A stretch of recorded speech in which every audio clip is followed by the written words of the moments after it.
Hello and welcome back to the Banner Saga 2.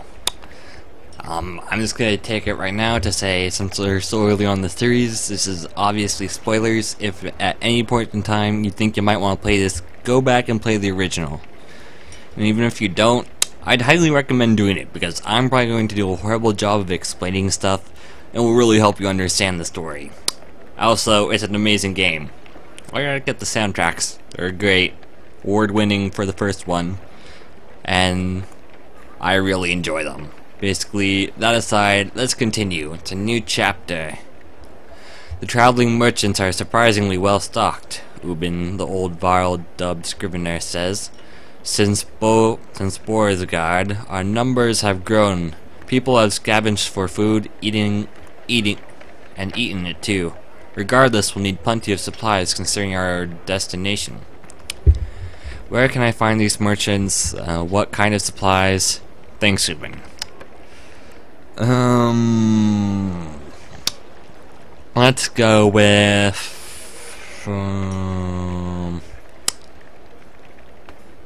thanks.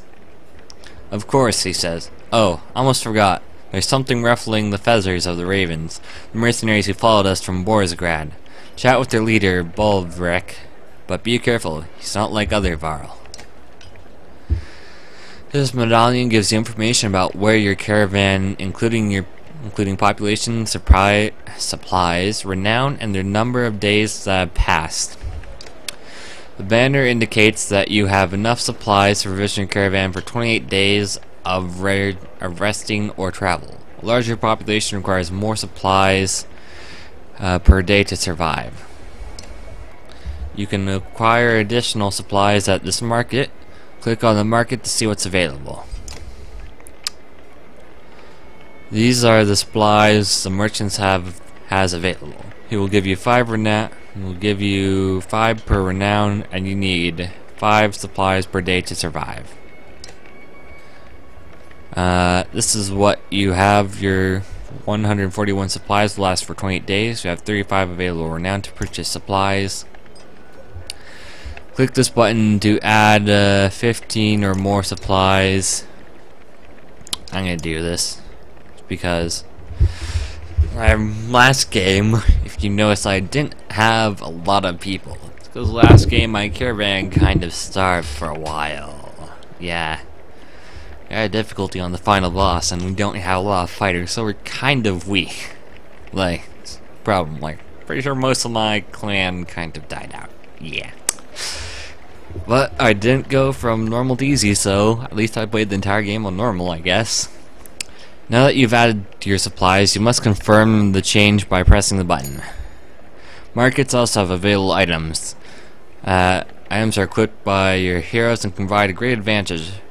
The required hero rank is shown in the red circles below. When it's finished, exit the market by clicking this button. Okay. Anything useful? +2 will talent ranks, +2 strength, +3 will. I don't really know what the will talent ranks are. Ring that absorbed the light around it, said to have been forged by dredged stone singers. +2 strength. The ear of an ancient horse-born warlord focuses the wearer's fury. This unassuming copper and bronze cloak pin grows stronger with each generation. +3 will, +3 all talent ranks. +1 will per turn, +1 armor per turn, +1 break. So you do more damage to armor, you gain armor, you gain will, and yeah. +2 armor, +1 strength, 1 strength to resist. This prized dark emblem is said to have emblem hums when wedged and shields are mail. Even the godless will hesitate to strike down the Loom Mother's chosen few. Comb of the Loom Mother. -2 drawing aggro. Okay. Yeah, you see we have 0 fighters, only the Varl. Yeah, I was really glad when we came across the Varl encamped. When in the original game you started out as, you don't know, and you aren't going back to play. You started as kind of 2 separate groups, but when they finally met, yeah, it was kind of needed. We have 100 clansmen. Oh yay, the map. I'm gonna skip doing the story stuff because the map is filled with story on its own. They did a really good job with fleshing out the map so that like all the different places have a little bit of lore on them. You can really learn a lot. So much to learn. Such a nice world, I think. They put a lot of effort and care into this game. So as you can see, we're all the way up here, roughly east of Ormsal there. We're going to be following the river down the Orzamaz River, by far the longest river known to man or Varl, snaky brown from Fesca Bay to Deepmoat, and back again to start in Sturgelholm. Then up into the Red River. It's always debatable whether one river begins and where one river begins and the other ends. And that is, I think that's our goal. Sea of Power. Yeah. From humble beginnings to the eventual Sea of Power for the king, Arbarang is the most populated and contested city throughout the human lands. Its towering city walls have been pulled down from the depths by the weaving power of the Menders. As each new generation of residents builds another ring of walls, the city continues to grow larger and more indulgent and more dangerous. So that's our goal. I believe we probably still have the human prince in our party, so yeah, that's nice. We could rest, although I don't think we should. Weak caravan morale causes -1 willpower penalty in battle. Maintain sufficient supplies and rest in camp to improve morale. So let's go. Okay. Red squad icon shows that some of your units are injured. Use the rest icon to pass time and heal. Full recovery may take several days. First, let's go talk to this guy. This mercenary leader. The Varl mercenary leader, Bolvik, and a rather large female fighter are talking to Juno, a member of the Spellweaving Menders Council. Bolvik looks annoyed. Nothing unusual. There is no haggling on this. You already accepted the offer in Borensgrad. Get this one to do it. Get me to do what? If Juno is surprised by your presence, it doesn't show. She continues to stare straight at the Varl. Rook is seeing to the survival of this caravan, something I doubt you care to do. He won't be seeing to anything much longer if he keeps fighting like he did earlier. I'm gonna probably say nothing. So we have say nothing, but I'm still here now. Again, what other task are you talking about? The Volca turns to you with a brief smile. I'm glad you're not easily provoked. Unfortunately, what we were discussing stays between us for now. Her look at Bolvik says she expects him to keep it private. Even needs my help with healing the wounded, but we should leave soon. See Hakon at the dock when you're ready. Juno leaves without another word. Faye and Valka, one of these days Claw and Fang will get thirsty for Spellweaver blood. Claw and Fang? His axes. The large axe heads are polished with the blades sharp and the cheeks scarred from plenty of use, but it's the grey handles that stand out. They're unlike anything you've seen before. How long are you going to let Juno tell you what to do? You're avoiding his goading. Only to Arbarang.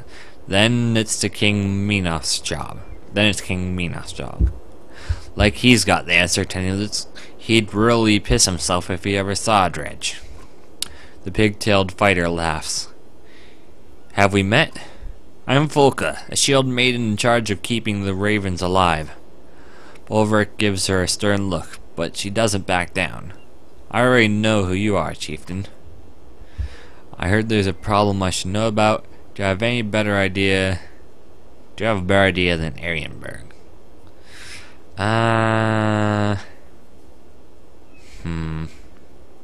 Tempted to do number 1, because I don't really like number 2. Meantime, see the nice kind of minimal animation, but it still adds a nice effect to it. Anyways, back to actually playing. Might as well. She wants to be private. I'll let her keep it private. Do you have a better idea than Arienberg?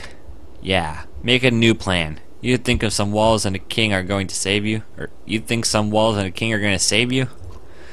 Bolvik snorts and turns his attention to a large sealed cart behind him. His bare cloaked back indicates the conversation is over.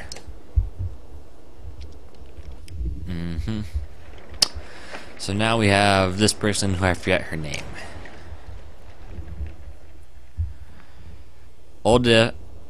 Oddly, your former chieftain's widow is demonstrating fletching an arrow to a few people as you approach. Give us a moment, will you? The group walks away as Oldif stands and wipes loose feathers from her tunic. I doubt you're here to explain your actions with the dredge. Do I need to? It was nothing. I miss Aleti. I'll do this. I can only imagine. She watches you in silence, not pressing you to continue. Eventually she changes the subject. I wanted to discuss the clansmen. We're good at scavenging for food while we travel, but we could always use more fighters. But training them takes time. I'm not sure we have much of that to spare. Then you'll just have to find a balance that works. We're okay for now, but who knows how our needs will change. I see. Thanks. You turn to leave, but Oldif places a hand on your shoulder. We should talk, Rook. At some point. Talk about what? You. Not the leader, but the man I knew from Skogr, our village. She gives you a faint smile and returns to her fletchings. Okay. Yeah. Suppose we do kind of need any fighters than just Farrell. The game wanted me to rest. We'll rest once. Okay, let's leave. The wooden planks of the well-used dock creak as you walk across them. Hakken, a warrior recently acknowledged as king of the Varl, paces on the dock. Not sure I was made for this, he says as you approach. Commanding in battle is one thing, but deciding how many chickens we need to bring. We both made harder decisions. Decisions. I'm just as lost as you are at this. You seem to be handling it just fine. Go with this. I'm not looking for praise, Hakken says. I just want to know what we're expecting when this is all over. There's so few Varl left. How do I keep my people alive? You search for something to say, but he stops you. I'm not looking for an answer from you either. It's just something a Varl king should be able to figure out. Let's sail. Depart. After lighting the funeral pyre, the last villagers find seats on your rickety longships built of scrap wood, scavenged in Bornsgrad. The ravens find space around the large cart on their black-sailed vessel. Oars slowly move, and all the boats into the river's current. Okay. And loading. So this is the other big screen. This is when you're in your, I don't know what they call it, the caravan mode or something. You're moving across the land. Days passing, you're making progress towards where we're going. And it's always beautiful. Birds in the background. Aleo looks ill. At least it's not the brackish sea. He whispers to himself as he steps around rowers and baggage to speak to you. I'm not sure we were all built for aquatic voyages, he says. And I hear Arbrang is quite a distance away. My people could use a few hours of rest on solid ground. The hopeful looks from others sway you, and you signal for the ships to make land. Would you mind telling me where the capital is why the capital is our destination? Aleo asks. Arbrang's walls have never been breached. The Valka Juno says the menders there can protect us. As far as it's place from the dredge, it just is. Now help row. I'm not gonna do the fourth one. These are all true, to my knowledge. I'm gonna go with 2. Menders. The Skald's shoulders slump. We were all hoping for something more substantial. He realizes Evend and Juno can hear him. I thank you for healing my people. But we're talking about an army of dredge. The Valka and her and her apprentice share a smile, but say nothing. Nothing. Dredge, Aleo says, almost in awe. Man of Varl, storied foe from oh so ever long ago. Oh, Man of Varl's storied foe from oh so ever long ago. Is that in quotes? Oh, it is in quotes. Whatever. But they're real, and here. How have they made it this far south? He glanced at the Varl, and is met. His glance at the Varl is met with both anger and shame. Longship rocks gently, and Scald grabs a rope to steady himself. If only we had the fabled horses to ride upon, we'd outpace the Dredge and be on sound footing. His dramatized misery is almost as amusing as his thanks when he steps back onto land. Morale improved. Yay. Okay, loading. Yeah, I'm just not gonna explain too much. Research it, or you can play the games. Because mostly I would either get it wrong or, waste a bunch of time. This is a map of the world. You can explore it by dragging the mouse and pan and using the mouse wheel to zoom. Yep, I know that. This is the location of your caravan. The location of your caravan is indicated here by a works icon. The caravan recently embarked from Elo's village and is traveling westward down the Orzma River.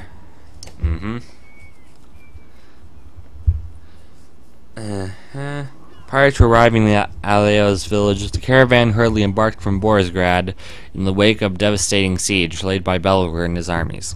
Click on Borisgrad to find out more about it.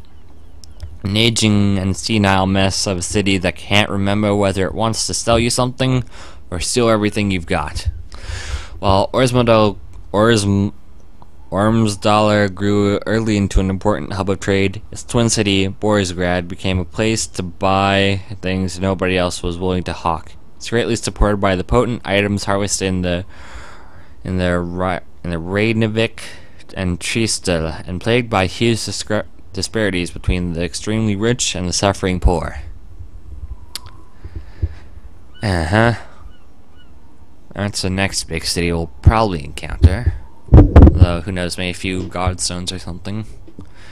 The caravan is attempting to reach Orzmulder by the river on the way to Arienberg, Arbrang. Click on Orzmor to find out about it.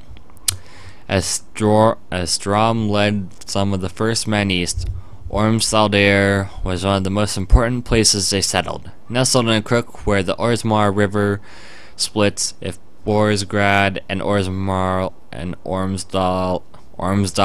were twins, Ormsdalr would be the righteous brother trying to keep his evil twin from hurting anyone else. Okay, yep, following the river here. Or maybe taking the road, but probably the river. I don't know. I haven't played it, I've avoided spoilers mostly. Reaching Arienberg, the human capital, is the ultimate goal of the caravan. It's hoped that the walls of the city will provide safety against the deepening catastrophe. Click on Arienberg to learn more. Already read it, so I'm not going to keep reading it. The road map is covered with many locations and holds much lore. You can explore the map at any time by clicking on locations for more information. Again, like how I said, you should probably buy the game before for the context. I'm not going to spend too much time looking through the map. I'm going to refresh myself on some of this area because I do remember seeing the horsemen, so they're probably important to know about. But yeah, it's a great map. You can explore it yourself. To be honest, I almost wish I had it as like a poster or something. Like, I wonder if there's a store that actually does sell that, like official merchandise. Anyway, the Plains of Saltyr. The early days of the Horseborn are a tragic tale indeed. No tale more so than that the Plains of Saltyr were furious at man's treatment of horses and conflicted emotions about their own relationship to the beasts, stole and slaughtered the horses wholesale in defiance. As time passed, they would deeply regret the decision and withdraw farther into Horseborn territories, cutting themselves off from intelligent races completely. So that will be interesting when we finally meet them. When you're finished researching the world map, click this button to return to the travel camp. What's that?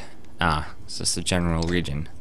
Land of valleys where the horseborn withdrew during the Great Wars, and now roam in nomadic packs. The warmer lands to the south are as sprawling and empty as they are unexplored. Long ships have sailed along the coast have found no reason to return.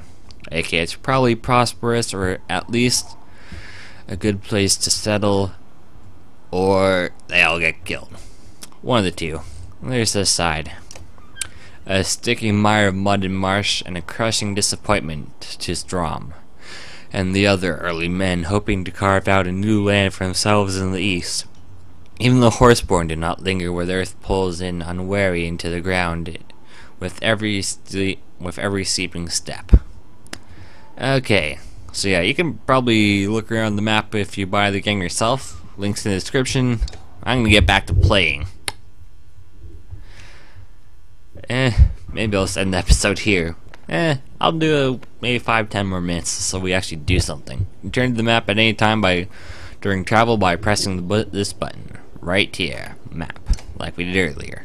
To travel through the world, time passes. The number of days passes shown here. Each time a full day passes, your supplies will be consumed. Morale drops during continuous travel and when supplies run low. In order to raise morale, you must camp and allow your caravan to rest. The number of days worth of supplies remaining is shown here. If the caravan has insufficient supplies, people begin to starve and morale will drop. In order to maintain morale and heal injuries, you must rest at camp. Furthermore, camping provides you with opportunities to increase your battle prowess and converse with your horses, or with your heroes. Click to camp, or click here to camp. Okay, guess we're camping. When a day passes in camp, your caravan consumes a day worth of supplies and morale increases. Click on the tent now to rest. I'm going to talk to you first. A strangely familiar man with a spear and tattoos beckons you. His movements are somewhat odd and almost comical. You wouldn't be confused by Trigvy's presence if you'd supported his journey long ago. What? The man's eyes glaze over for a moment before clearing. He now acts like your old friends. I've lost it. Lost what? My desire to keep going. The same as you. I still want to keep going. I understand, but we have to keep moving. So you're staying here?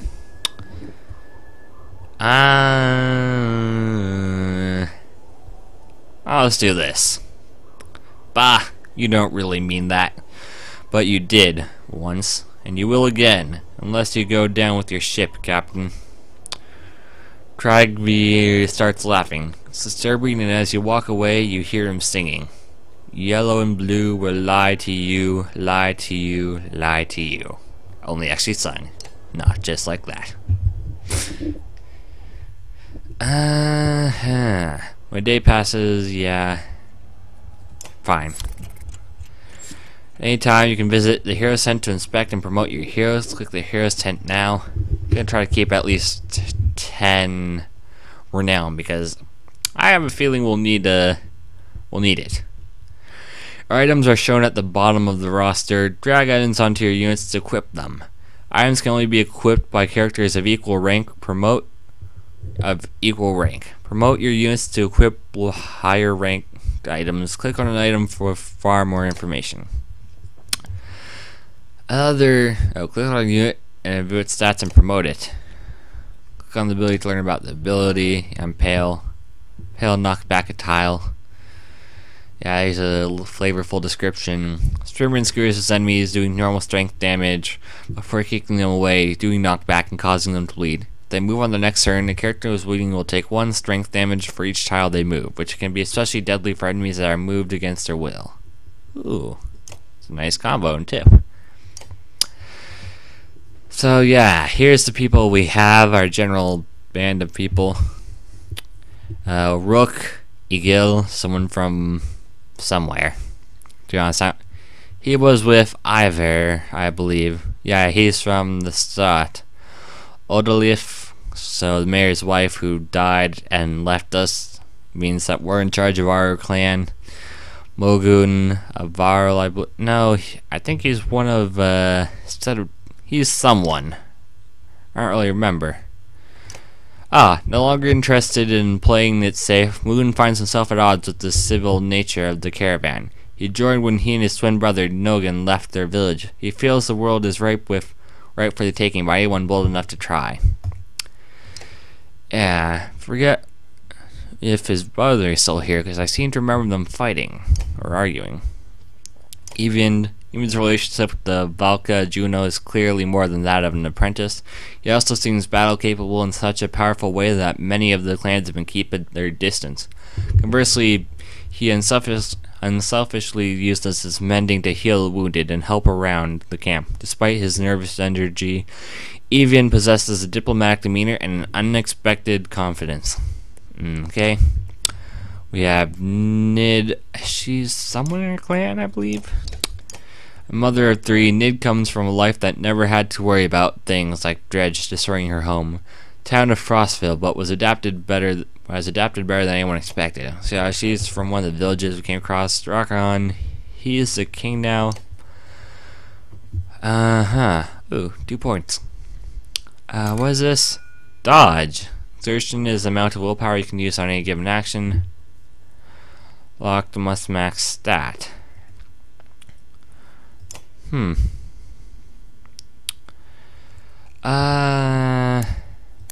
gonna do that since he has maximum amount of armor break. Oh, can all these people be? All these people with the plus can be promoted. Mogor. Who are you again? Mogor is an old hand in the Varl culture. Along the front line, the fight against the Dread Chiefs had the occasional brush with leading the clan of his own, but eventually settled into commanding Volgnir's personal army of Varl warriors, and is highly respected amongst some. Eric, he's another guy like with ego from the first place. Ludin, Ludin is the Prince of Men. He is the first heir of a vast kingdom, though disliked by peers and rivals on account of his high-born attitude. Few question his intelligence, combat skills, or courage. Having survived many recent challenges, including the Battle of Borsgrad, Ludin's thoughts on leadership are in disarray. These two, I think, are bodyguards of someone. The model warrior Gris doesn't have much distinction to his name and little influence on the politics of Varl, but he's the warrior through and through, having fought every great war and killed countless dredge and men alike. Dependable when he's not shooting his mouth off. And you guys seem to be, of all Ludin's traveling companions, Bercy is the most likely to stand out, being a literal giant amongst men. Even Ludin seems afraid of him, which may be the primary reason he hasn't been sent away. On the rare occasion it's been whispered that the Varl doesn't even work for the prince, but some other group altogether. What is well known is that he's already saved Ludin's life on more than one occasion. Okay, so they're related, and then he's a new guy. So let's see here, can we promote? Rook could be promoted. Quite a lot, probably.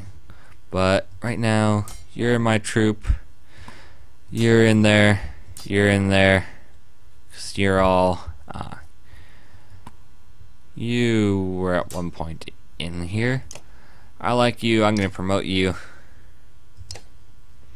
Yeah, 7 renown.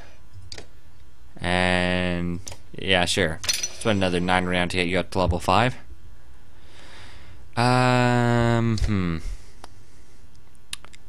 Strong arm smashes an enemy out or ally, knocking them back 4 tiles and pushing them through anyone in the way. Battery ram does armor break damage, adds one more break damage per target they pass through. So let's see here. It's maxed out on armor, so he really needs let's give him some strength. And maybe 1 dodge, I guess. 14 could promote you, but that would cost almost our renown. Might need it. That costs. Sure. I'm willing to do this barely. So that's max out. That's max out. Could give armor break, or you could give willpower. I'm gonna do armor break because I really like it. Okay. Although, from now on, I'm going to want to start leveling up some of these other guys. It's not because they don't have the kills, too. As we get more renown. Hopefully that... Nope, wait, I forgot to do items. Okay. Oh, that's nice. So what is this again? 20 plus 20% times 2 strength damage. Who has a lot of strength damage? You do 12. You do 15. 9. 9. 11. You do 18. You could use it. Next, what do we have? What is that? Plus 10%, 2 times strength damage. Might as well. 3 break, yeah, it's fine. That's on one of our guys. That's on Rook. That's on her. You have an item, Eel. Oh, 2 points available. I'd put that into armor. Maybe work on getting him in here. Yeah, maybe I'll start putting Eagle instead of Eric. For now, I'll leave Eagle out though. Wait, I didn't even finish items there. Okay, as soon as we're done with items, that will end this episode. And yeah. Seems like a lot to do about nothing, but come back next time when probably more stuff will happen. So, let's see here. Eagle has an item. I'm going to find him. Withing % dodge strength attacks. That can go to Eric for now. And we're good. Okay, back. Thanks for watching. Don't forget to like, comment, subscribe, check out the rest of the channel, and check back probably tomorrow for a new episode. See you later. Bye.